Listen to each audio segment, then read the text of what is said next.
programs. Our programs are also made possible by a number of generous donors, including the National Park Service, the New York City. Could you guys restart over? Sorry, there was no sound for the first 2 or 3 minutes. Oh! Just to welcome everybody again. Welcome, everyone. So glad to have you with us for this program. My name is Kat Lloyd. I work in the Tenement Museum's Education Department here with my colleague Laura Lee. And we're really excited to be able to share some of the stories from our newest permanent exhibit with you tonight. So we're now in the recreated home of Joseph and Rachel Moore.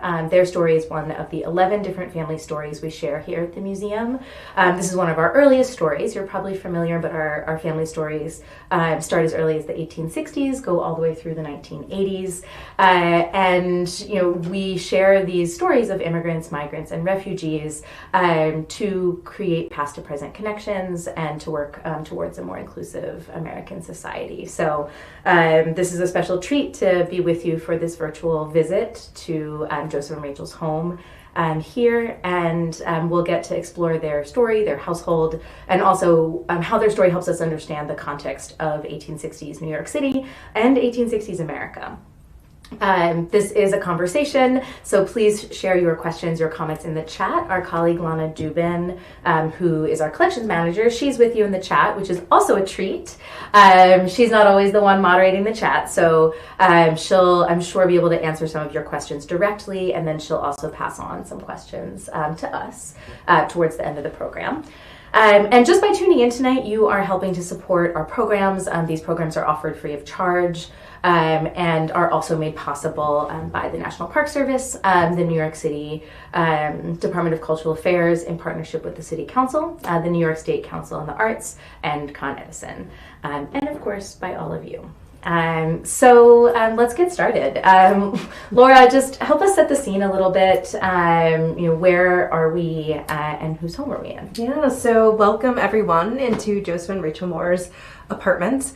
We recreated their home, which was not on the Lower East Side. It was not in the building that we're in right now, 97 Orchard Street. We know they lived in a 5-story tenement less than a mile away, just due west in a neighborhood that we would call Soho today, but at the time it was called the 8th Ward. And they lived in a building that was actually built behind another building, so they shared a courtyard with several other families.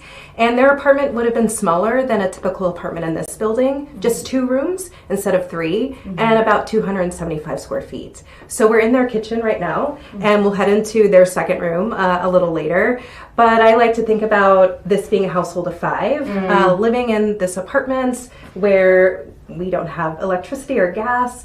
They're using kerosene oil and candles to light their home.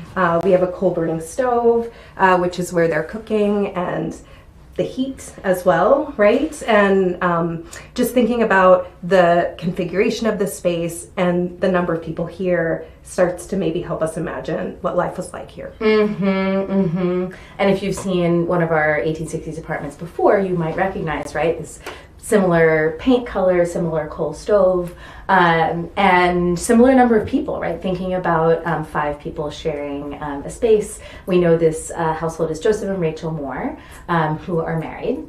We set the scene to 1870. We'll show you the census record in a little bit, but that's the year that we know sort of the most about what this household looks like. So Joseph and Rachel live here. They also live with Rachel's stepdaughter, who's 23. Her name is Jane Kennedy, who Rachel has been in her life since she was 3 years old. So I imagine she's a daughter. And then they also have 2 boarders, or what today we would call roommates. Rose Brown, who is an Irish immigrant, and then Louis Monday, who's Rose's son. He's 14.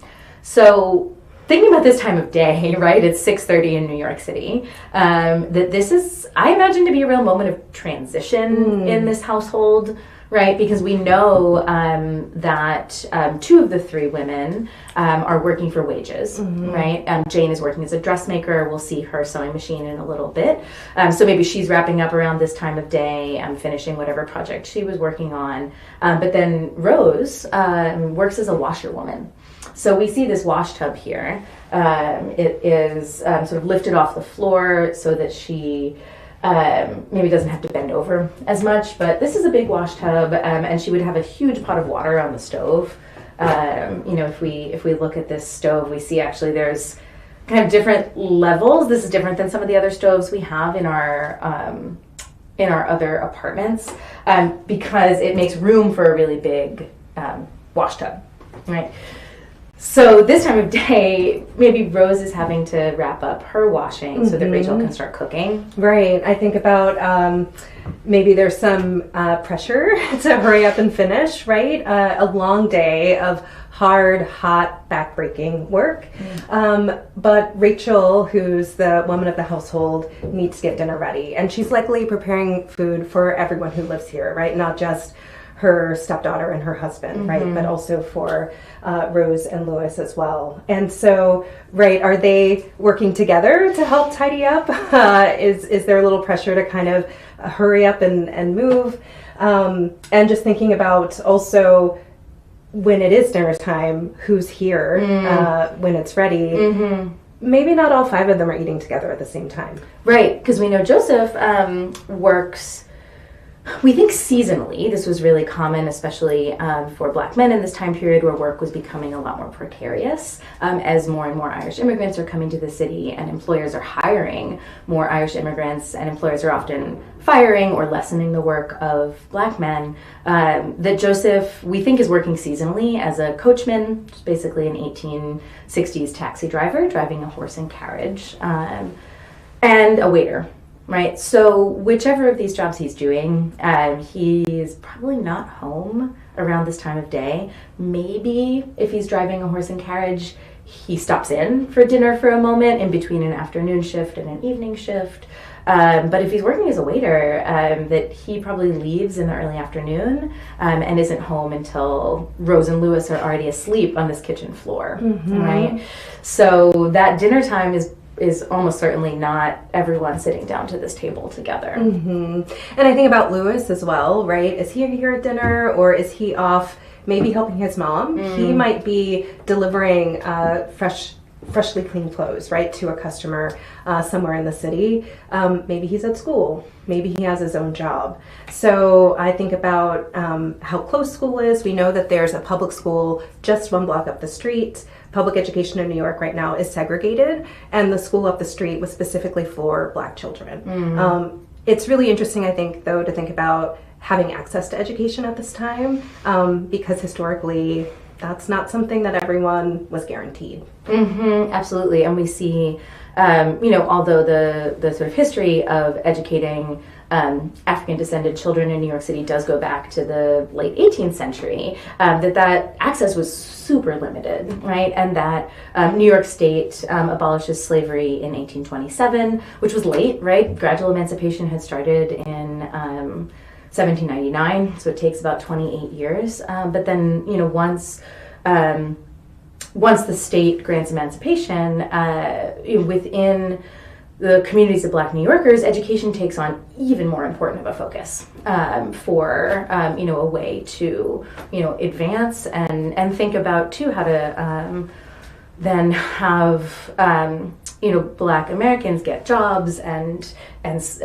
pay equal to the skills that they have. And so Louis probably isn't thinking about all that when he's sitting down to do his homework, but it makes me wonder what is Joseph thinking about when he's thinking about Louis's access to education, right? They're not biologically related, but have probably been living together for some time. Maybe Joseph takes on a bit of a father figure role to Louis, and that Louis is almost certainly having to balance his schoolwork with helping to both keep this household running, help his mother, maybe even have a separate job of his own. We know that the school up the block had night school for students who had to work during the day. And so, even just starting to understand how the school is recognizing the needs of the community and sort of adapting their services accordingly helps us understand what a hub the school was. I mean, as of course schools still are today, but seeing that this would have been a real anchor of the neighborhood here. Yeah. And folks might be wondering how we know this. How do we know all this? A huge source, especially for interpreting this space in 1870, is the federal census, right? So I think we have a copy of that to share with you all. The first image that you're going to see is the original documents, and you can see that script, which is a little hard to read, but we've highlighted the family in yellow. We typed it up to make it a little easier for you all to see it, and hopefully take a peek at the family who's highlighted in yellow, but also see who their neighbors are as well. So take a moment to look at that. Yeah. And feel free to let us know if there's anything standing out to you. I'm sure Lana can field your questions or share your observations.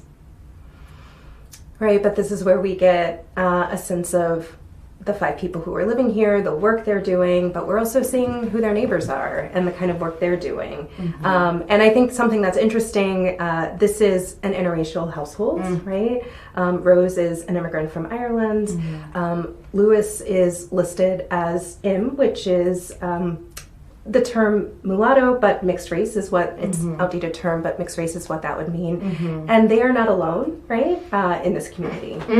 And so I'm sure you've already noticed from looking, right, that there were 10 apartments in their building, over 5 floors, and that 6 of the households are interracial families, right, where, Black men are married to Irish women, and so, Rose and Lewis would have had this shared experience that would have been unique, right, in this neighborhood, even when we think about New York City, right, that this neighborhood, and the neighborhood just south, which you may be familiar with, known as 5 Points, today's Chinatown in New York City, that these 2 neighborhoods had the highest number of interracial families, right? Which is so different from, what you think about where all these folks are coming from, right? There's a lot of people living in the building who are immigrants or migrants from other U.S. states. Just thinking about how little exposure people would have had to interracial families, or just how looked down upon this would have been. So at this time, right? So this is and it's definitely not how I learned. I barely even remember in history class what I learned about this time period in the North, in cities, but definitely didn't learn that there was this close of a connection between Black Americans and Irish immigrants, particularly within families. And so, just thinking about the conversations in the yard and who's talking to who's becoming friends, who's sharing advice, that we can start to imagine all of that when we look at the places and sort of jobs that people are doing and that they're connected to from the census. Yeah. Another thing that kind of stands out on the census to me is just looking at where Black folks are coming from, right? We've got people from New Jersey, like Joseph, Ohio, Maryland, Virginia, France, Garrett Kierstead. Yeah, so just thinking about what does New York have to offer, and particularly what does this neighborhood have to offer, that we see so many Black folks coming here. Absolutely, and I think that's too where we started to talk about school and how this would have been one of the anchors of the community. But in doing research, our lead researcher Marquise Taylor pored over the Black newspapers from this time period, right? The Black press was founded, the Black press in the nation was founded in New York City in 1827, the same year as emancipation. And that by the 1860s, the largest Black newspaper was called the Weekly Anglo-African, and Marquise Taylor looked at a lot of these issues to find what can we learn about this community, about this neighborhood. And one of the most important sources were advertisements, right, that help us kind of piece together, what Joseph and Rachel might be walking by as they go down the street, where they might be spending free time. And so we have actually a couple of ads from the 1860s from the Weekly Anglo-African. where you see the one on the right is my favorite. It's an ad for Madam Johnson's new business, which is an ice cream saloon, which is a 1860s term for a restaurant where women were welcome. Women wouldn't have been allowed on their own in a restaurant at this time period. And so Madam Johnson is opening this ice cream saloon, and the ad ends by saying strawberries and cream and other delicacies will be served at moderate rates. They open in the summer, which... Perfect time for Perfect time for ice cream. It will be summer someday. But just thinking about understanding the importance of Black-owned businesses in this neighborhood that we see reflected in Madam Johnson's ad, and then the ad next to that is Madame Magnon, and she's advertising Spanish guitar and singing lessons that she's offering from her home on Sullivan Street, which is in the neighborhood, also at moderate rates. Would love to know what that means specifically, but sounds like a good price point. And so it's interesting also, right, she's a woman working out of her home, offering this service. We also see her several more times in the newspaper, listed as someone who is putting on fundraisers, concerts to raise money for Black baseball teams in the city, for churches, for mutual aid societies. She's trying to raise money to help support community institutions and her neighbors in whatever they might need. And really then helps us have this picture of just the interconnectedness of different institutions in the neighborhood, from the newspaper office to Madame Magnon's apartment, to the meeting halls where fundraisers might have been organized, to Black churches in the neighborhood, schools, right? And that Joseph and Rachel, almost certainly before they decide to move to New York City, would have known, right, that New York City, Manhattan in particular, has the largest free Black community at this time period, and makes me wonder how much things like the Black press or Black theater at the time, how much that factors into their decision to move. Paired with jobs, right? That there's this growth in New York City, of course, in the middle of the 19th century, that might have made New York City a place where there's more possibility of employment compared to Rachel's she grew up on a farm. Joseph grew up in rural New Jersey, so that thinking about just sort of the mixture of reasons that might have drawn them here. Absolutely. And that, at the same time, right, you have Irish immigrants coming to New York City and often sort of sharing these living spaces, similar living conditions, and, I think the sort of existence of this interracial household also, requires us to think about this time period, right, and everything that Joseph and Rachel have lived through by the time we get to 1870, that they both come to New York. They're not new New Yorkers by 1870. She comes in the late 1840s, he comes in 1857, and that by the time we get to 1870, they've already lived through the Civil War. They actually get married the year after the draft riots, right? Which, you might be familiar, but this is the worst episode of racial violence in New York City history, that would have, really driven a lot of Black New Yorkers to not feel safe in New York City anymore and leave. About 25% of the city's Black population leaves in the wake of the draft riots. And thinking about Joseph and Rachel and the decision to stay, right? That what is that decision like, right? Even just makes me wonder the conversations that they would have been having sort of throughout and then leading up to getting married, of just this investment in each other, this investment in creating a family. And Joseph's extended family is also here. His mother, two of his siblings. We don't know if Rachel has any other family here, but sort of thinking about their wider family network as well. maybe even them coming over to visit. Right.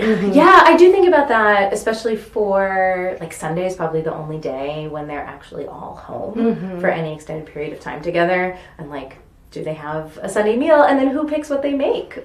Like, do Rachel and Jane have different opinions?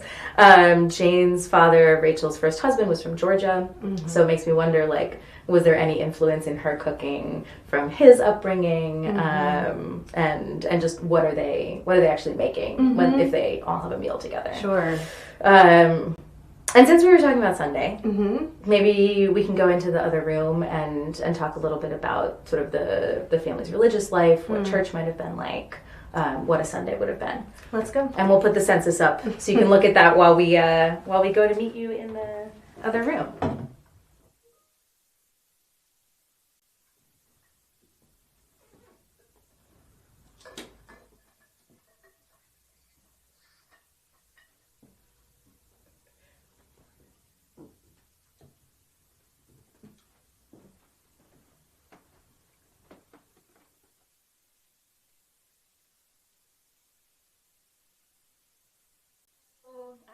Here we are in the Moore's other room, second room, which would have been a bedroom, right? We don't know, of course, exactly where everyone sleeps, but there's 2 beds in this space. There's a small closet where we have a couple of bedrolls rolled up, so we can imagine Rose and Lewis sharing the kitchen by sleeping on the floor. Maybe Joseph and Rachel get this larger bed, and there's a smaller bed in this corner that perhaps Jane is sleeping in. But just as Rose would have been occupying that kitchen for most of the day, doing her washerwoman duties, I think about Jane sitting at this hand crank sewing machine because she's listed as a dressmaker, right? And this is likely the work that she's doing 6 days a week, as long as there's good light in the space for her to do it, right? And that if also looking at the newspaper, we found a number of ads for dressmakers in the Weekly Anglo-African. So we didn't find one for Jane, but maybe she's working up towards that. But we can maybe think about who she's making dresses for. Maybe when she goes down to the yard, she's trying to recruit customers, or maybe going over to Madam Johnson's and spreading the word there. Networking, right? Thinking about how Jane's income, what she's earning from making dresses, is essential to this household, right? That imagining the 5 of them, sort of this carefully orchestrated financial operation of making rent every month, right? That we don't know exactly what rent would be, but we did find a reference. What year was that from? 1851 maybe? It was. Because it was right, yeah. We found a reference in an article from 1851 describing actually 17 Warren Street, and the rent was $7 a month per room, which I think meant the apartment, right? Sort of referencing $7 a month, which in the 1850s that would have been a lot. And by the 1870s, likely a few dollars more. So thinking about just how essential every person is to the finances of this home, and then maybe that calculation of staying in the apartment versus trying to find another place. And that these sort of daily questions, or maybe weekly questions. How often are we thinking about how much we have to pay in rent? Probably a lot. But that Sunday might be the day when they're trying to create some space to set those concerns aside, right? I like to think about this room as sort of the room where we're thinking about what a Sunday is like and what that day of rest looks like. And we know Joseph and Rachel get married in a Methodist church just a few blocks away from Lawrence Street. But then a few years later, they get married in 1864. By 1867, both of them had been baptized as Catholic, which is a real question mark, and is still a bit of a question mark, although, we've been lucky enough to have Marquise do some research into trying to piece this together with us, and we're currently working with some scholars to try to understand what this decision might have been like, what was behind their decision to convert. But the church where they convert is also close by, but it's not immediately close by. No, it's right? a little bit out of the neighborhood. And there are no Black Catholic churches in New York until the 1880s, right? So they're joining a congregation of probably a lot of Irish immigrants, right? And so that's another thing that we're considering. What's the kind of impetus for them to become Catholic? What is the benefit of joining this congregation? What does that support look like? What does the faith practice offer? Day-to-day life here, kind of navigating what's going on. Just like what kind of community is being created there. Yeah, absolutely. And we see the rosary and a crucifix behind. And you're thinking, especially for Rachel, right? What the sort of ritual of the rosary and saying prayers repeatedly, what that ritual might have offered her as far as an anchor, or the larger ritual of the Catholic Church that we were talking about who's here in the apartment. But also present for Rachel and probably for everyone is who's not here. By the time we get to 1870, we learned that Rachel had two biological children who by this point had passed away when they were teenagers. Her son William, and then her daughter Cornelia a few years later. And kind of the work for Rachel to try to find stability for herself, to move through day to day, perhaps connects us to this question of what Catholicism had to offer, right? Does this ritual help stabilize her in these moments? Yeah.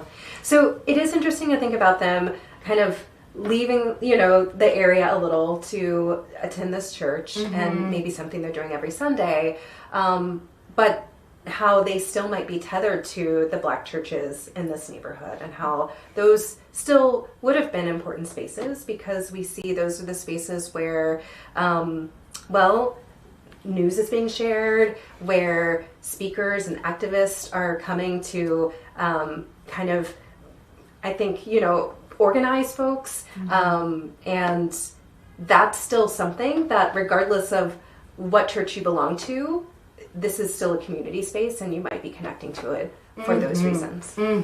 Yeah, absolutely. And, then understanding, right, the sort of importance of the Black churches in the neighborhood. AME Zion was the largest one. It was on Bleecker Street, so a few blocks away from where they lived. And so I think within the Catholic faith, you're supposed to only go to the church that you're a member of the parish, and so maybe then Joseph and Rachel, are they surreptitiously doing this? Do they feel like they have to maybe make some sacrifices in their connection to the Black churches? Even thinking about what we see on the mantle here. That actually this is new and very exciting. We can thank Lana. Lana said we can pick this up to show you a little bit more closely, but Laura's going to put on some gloves so we don't leave any smudges, because this is it's a reproduction tintype of Frederick Douglass, who, of course, was a well-known abolitionist and writer and thinker in this time period. And so Laura's bringing this closer so you can see. The frame itself is actually from 1865. So it was the kind that you could fold up, put in your pocket, and keep the tintype or photograph protected. And so this tintype itself is not from the 1860s, but is a reproduction tintype of a photograph of Frederick Douglass. And he was the most photographed man in the 19th century. And thinking about, Joseph and Rachel are here through, this time when Douglass is doing so much public speaking and abolitionist work. And I feel like almost certainly they, if not heard him speak, read articles reprinting his speeches in the paper. Yeah, and speaking of the paper, we saw an advertisement where in the Anglo-African, they're letting folks know that they can purchase these tintypes of notable Black Americans, right? And Frederick Douglass is at the top of the list. At the top of the list. For 25 cents, right? So this is definitely something that they would have had access to, someone they would have definitely known about and maybe connected to in newspapers or even in one of these meeting halls or churches. Yeah, and I mean, I think that list too, I think there's 4 people on it, but also, you just see the range, right? Reverend Henry Highland Garnett is next on the list, who is a leading reverend in the neighborhood, also abolitionist activist. Ira Aldridge is next up, who was an actor and performed at there was a Black Shakespearean theater called the Atlantic Grove that had closed by the time that Joseph and Rachel got to New York, but perhaps they'd heard of it. He was an actor involved in that company. And then the last is Alexander Dumas. Yes. Right? A writer. So you sort of see the range. And then, also brings us to this question of revered figures, right? Like who would Joseph and Rachel have images of? Who do we have images of in our homes? Right? And the other image that we have here, right, is that of Abraham Lincoln, who was president of the United States during the American Civil War. And this is one of those things that we feel pretty strongly that this is something that they would have had in their home. We found an article from a later period when Joseph was living in a different apartment in New Jersey that actually described the inside of his home and mentioned that there was a portrait of Lincoln on his mantle. It's so wild. For no other family that we talk about do we have like an actual description of their home from a newspaper source. Right. But so that if Joseph had a portrait of Lincoln in his home in the 1880s, he likely has one in the 1860s, and Lincoln, of course, was assassinated in 1865, right after the end of the war, and then thinking about sort of the pairing of these two and their importance to the month that we are in right now. Right. Yeah. Both of them have their birthdays this month, and we know that the historian Carter D. Woodson, who created what we now celebrate as Black History Month, it started out as Black History Week, chose the week of their birthdays because it was such a significant moment for Black people in this country. People used to celebrate, Black people used to celebrate Lincoln's birthday. So it seemed fitting to kind of use that period as a time to commemorate Black history in this country. And now it's something that is a month long. But yeah, just so interesting how significant their legacies were. Right, and that legacy was already kind of taking shape by this period, right? They already had been elevated into these roles as leaders, as people who helped make these changes to this nation that are happening in the 1860s. The abolition of slavery, except as punishment for a crime, with the 13th Amendment, the 14th Amendment with granting birthright citizenship, which of course then impacts all the children of immigrants today. And then the 15th Amendment, passed in February of 1870, that grants Black men the right to vote, right? In New York State, even just the year before, Black men could vote in New York State if they had $250 in property. This was starting in 1821. The Black community had brought sort of again and again to state legislatures sort of bills to amend this property requirement, and even just in 1869, a proposal to repeal this restriction was denied, right? Was voted down. And so it takes this 15th Amendment to the Constitution to grant this right. And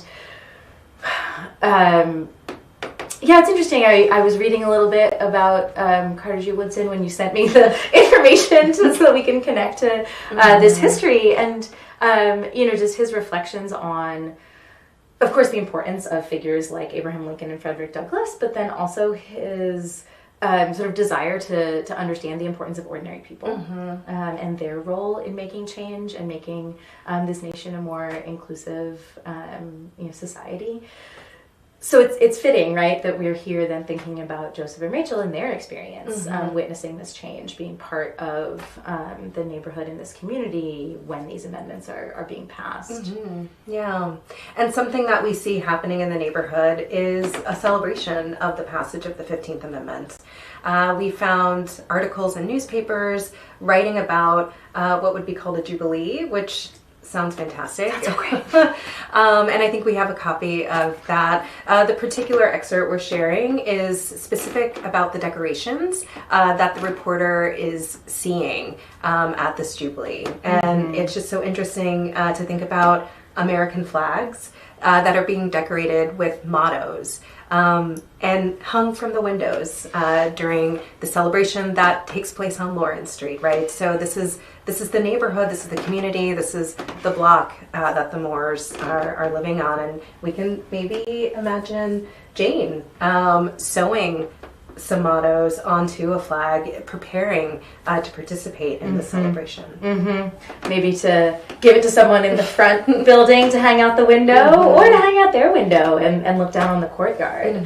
That these flags are decorated with mottos, things like, "Out of Egypt have I brought my children," "By the bullet we gained the ballot," "Impartial suffrage to all," and that these flags are then being publicly displayed. These mottos are being publicly displayed. Sort of this work that this community has been doing for decades is being publicly displayed. And just as they're sort of literally stitching and changing the flag, that the country is changing, right? That these amendments were not popular, right? It took a nation at war, right, to get to this change and this.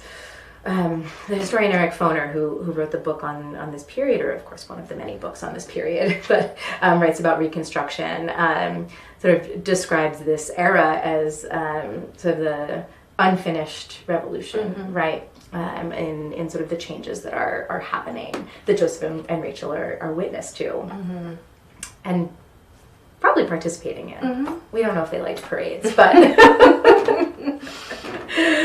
But certainly the feeling of kind of this celebration that went all throughout the city, right? Went I believe down to City Hall. It ended at Cooper Union, so I guess not all throughout the city, but it went a good number of blocks north of here, and would have taken over a lot of the streets in this neighborhood certainly, and then leading up to the East Village. Yeah.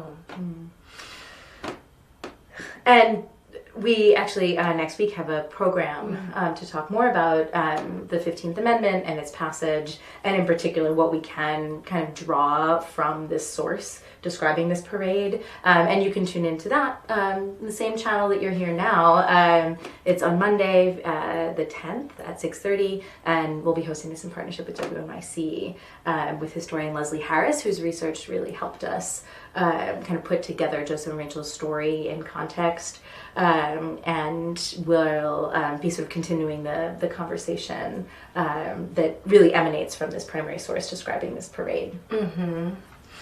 Yeah, I think it's so interesting to kind of consider, as you were saying, how we're filling in the gaps, right? Through looking at these ordinary working class families in these larger contexts. What is it telling us about just the kind of impact, the kind of work that everyday folks were doing?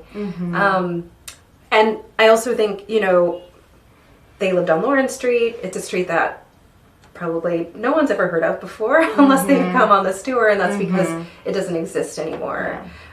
Later, the same year that the 15th Amendment is passed, their building is torn down. Is demolished, right, as part of a city project widening the street, right?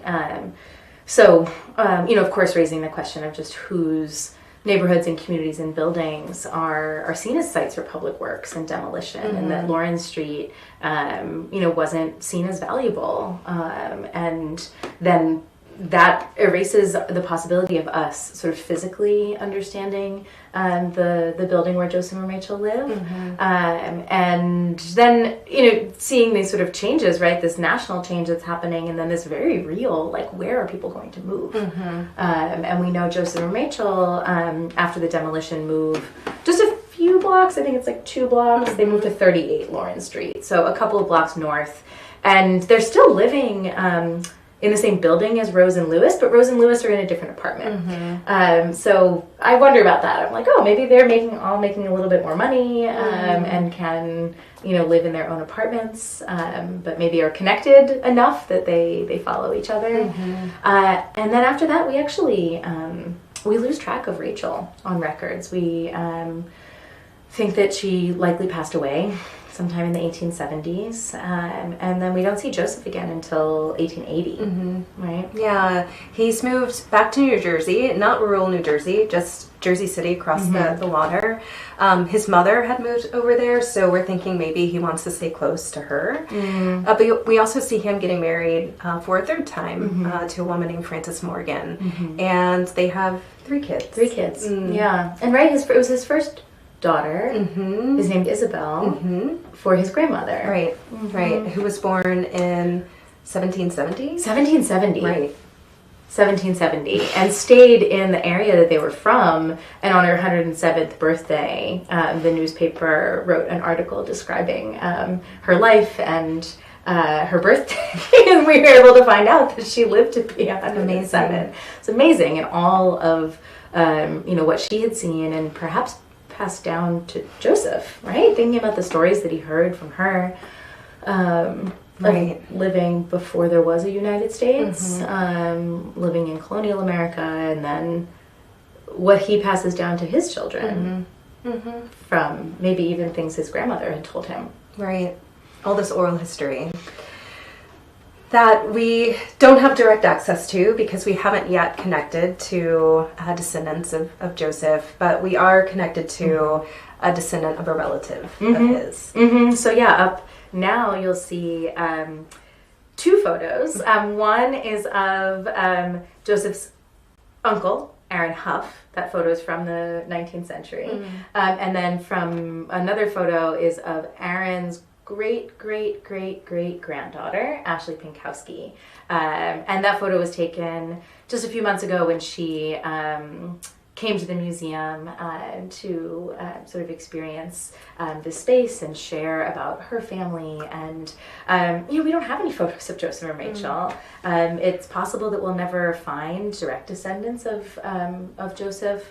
And being able to even have this photograph of Aaron is a huge, it's a huge importance to the story and the way that we can sort of understand what passes down over time, what doesn't, and why. And Ashley really sees herself as a family historian, right? And the one, she wasn't told a lot about her family and sort of went to find it herself. But then was really excited that we were sharing the family story at the museum, right? And just the way that family history, like you were saying with oral history, right? How that can fill in or unerase, right? Stories in history that have been erased from textbooks.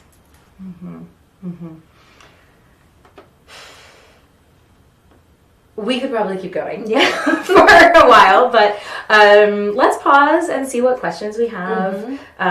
We've gone to a lot of different moments in time and spaces in the apartment, and we want to know what you're curious about. So what questions are there?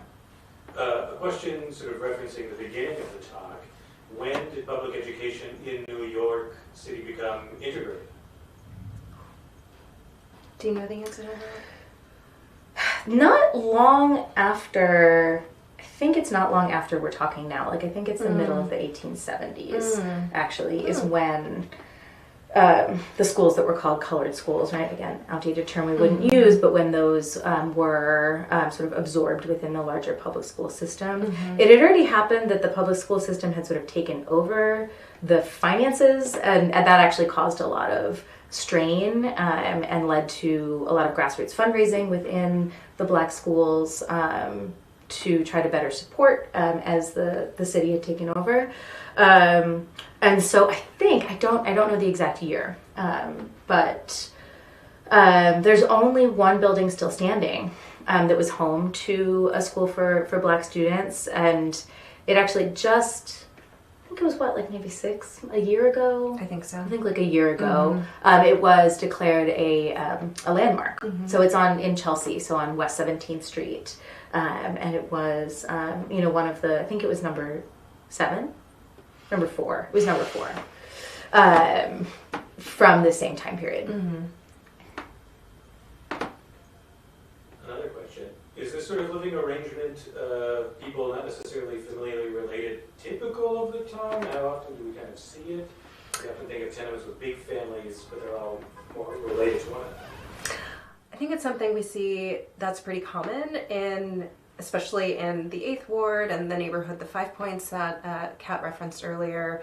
Part of that article that Kat talked about where we saw rent for this specific building, it was kind of a deep dive into rental practices in the city and how there was housing discrimination in terms of where Black families could live, and oftentimes they were being overcharged for lesser accommodations as well. So a solution to that problem was to take in boarders who may not be related to you, but they become part of your household.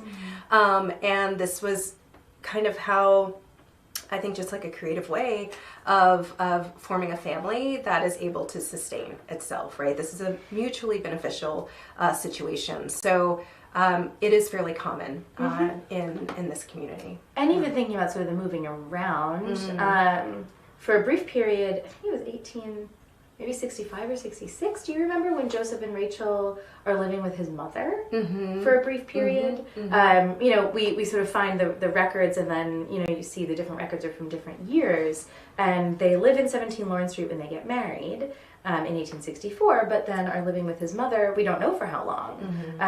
But so, maybe that's, she needs assistance with the rent, or they do, or they both do, and sort of this continual question of how to make life in New York City work for them may have been answered by kind of moving around, bringing in more people to the household. And that's often a question for 97 Orchard Street when we get to kind of the time when the Lower East Side was more crowded, right around the turn of the 19th to 20th centuries, that in the 1900 census for this building, I think it's 60% of the households have boarders. So we see it's a strategy, and then of course today, right? People living with roommates or sort of shared living accommodations. So I think really just invites us to think more expansively about ideas of family and households, and there's always more complex configurations of relationships than we might initially see when we look at a record. The move to Jersey City, do we know much about sort of, I guess, what that neighborhood may have been like in terms of perhaps demographics of the building? Is it kind of like Lawrence Street? Is it like other parts of more Lower East Side? Do we know? Who's living there at that time, do we know? Well, one of the apartments we know he's living in a basement apartment. The one that describes the Lincoln portrait on the mantle. And he and his wife and his family are actually renting out one of their rooms to a woman and her children. So it doesn't seem like it's that different than the kind of household and home that they would have had in New York. And I don't have a source for this, but my guess would be that maybe the buildings are just a little bit newer, and maybe the density, it's not quite as dense perhaps, but as far as like general living conditions and who's in the neighborhood, probably fairly similar. And Joseph, he moves, we see him also in Newark at times, and he continues working as a coachman. He works with horses, so does the kind of work that we see him doing on the 1870 census for the rest of his life. And that he's doing that work sort of between Jersey City and Newark. I just think about sort of Newark becoming sort of a Black hub in the 20th century is a little more well known for that. But He is Joseph passes in 1899 and is buried in a cemetery in New York. Thank you. Did the family and the descendants continue sort of with religion? The story oftentimes for an immigrant family is like very religious. Immigrants arrive, their kids slightly less, their grandkids even less, sort of so on and so forth. Are they still sort of practicing Catholics? I wish we knew. Yeah. I wish we knew. It's a really interesting, right? Because Rachel and Joseph are baptized as adults just within a few months of each other, but she's baptized first, which sort of makes me think that it was her idea. We also see her daughter. And her daughter was being baptized. Exactly. And so we don't know, right? Joseph eventually remarries many years later. We have not been able to find any evidence that would help us understand the sort of faith or religious community of Joseph and Frances's household with their children.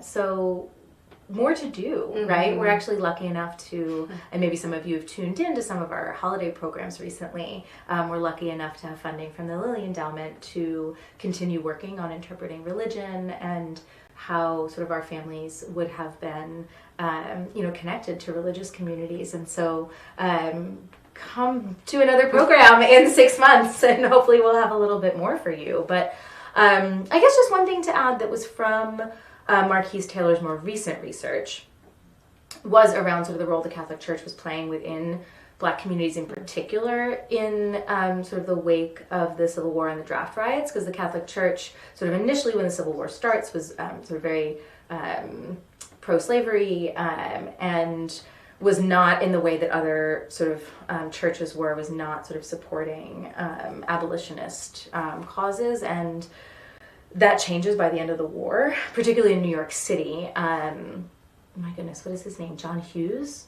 was the priest.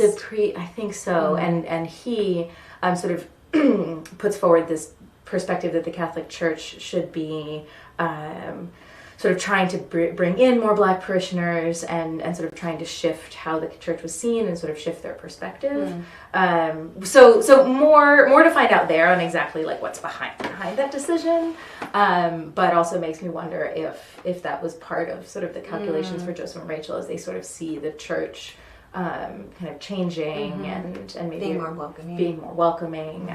But unfortunately, it doesn't answer the question of how that changes and evolves over generations, and what role religion might have played. I don't think Ashley hasn't talked much about, and we don't know from sort of her line.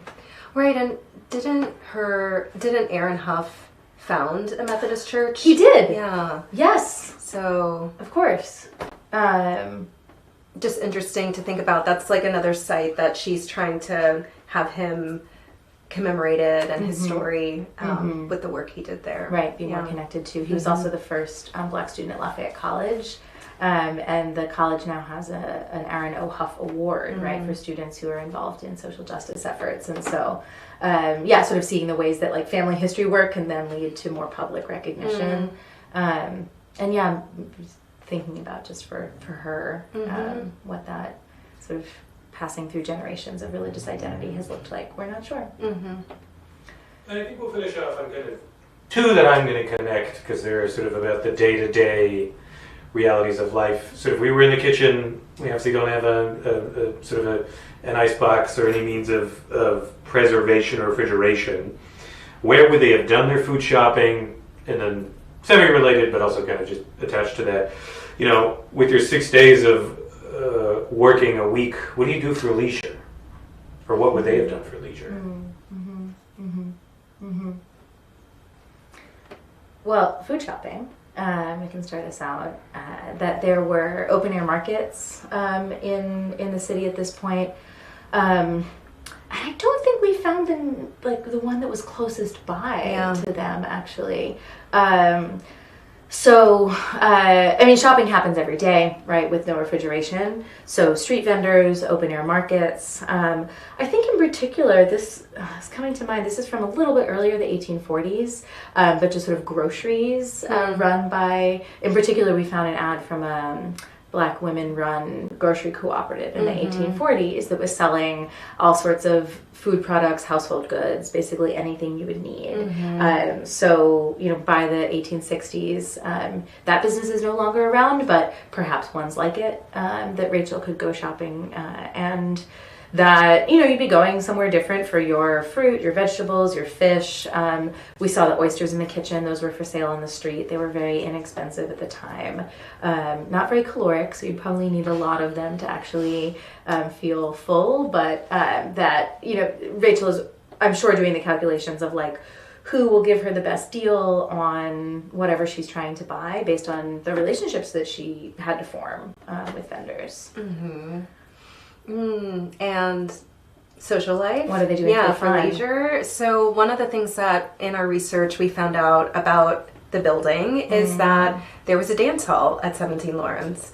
Can't believe we didn't talk about the dance hall yet. Supposedly it was on like the 4th floor, I think. So I'm not sure I'd want to live below or above that. But we can just think about live music, dancing, just spaces that would have also been interracial, where the Black and Irish folks who are living here would be coming together and spending time with each other. I think about the ice cream saloon as a space. These events at churches and meeting halls were seen as social spaces as well.